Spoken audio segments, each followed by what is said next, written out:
turib yaqinroq qilgandir kecha. Bemorimiz Andijon viloyatidan umurtqa pog'onasi skolioz kasalligi 35 yoshda. 35 yoshda endi bu kishiga birinchi etap, ya'ni gala pelvis traksiya qo'ydik. Xudo xolasa endi 1-2 kundan keyin konstruksiyani qo'yamiz.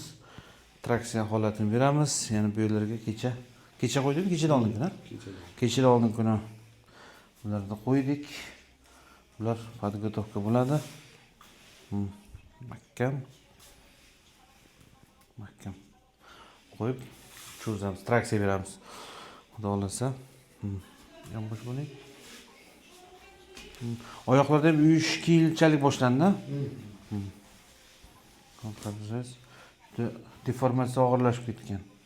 Avvallari uncha bilinmagan bu kishiga, oyoq yurishlariga xalaqit bermagan. Keyinchalik bu oyoqlarga asorat bera boshlaganda, shu darajada traksiya qilib ko'rdik. Hali mobilnost bor. To'g'rilab, xudo xolasa bular ham tep-tekis bo'ladi. Qat-qomatini tep-tekis bo'lguncha mana shu gala pelvis traksiyada bo'ladi. Keyin operatsiya qilib qotirib beramiz. Bo'pti, ehtiyot bo'lasiz? Rahmat. Bo'pti. Kam-kam yurib urganim. Xo'p? Bo'pti, o'tiring.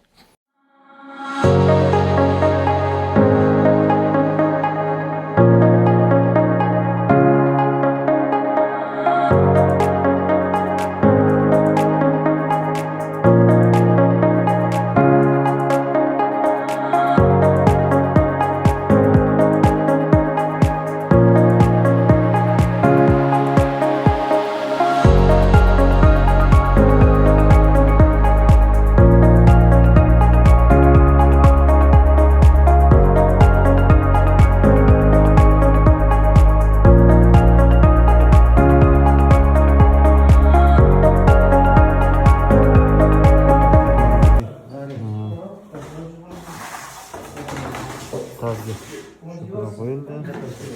Gala qo'yildi. Xolasa bemorimizga 3-4 kundan keyin gala pelvis traksiyani qo'yamiz.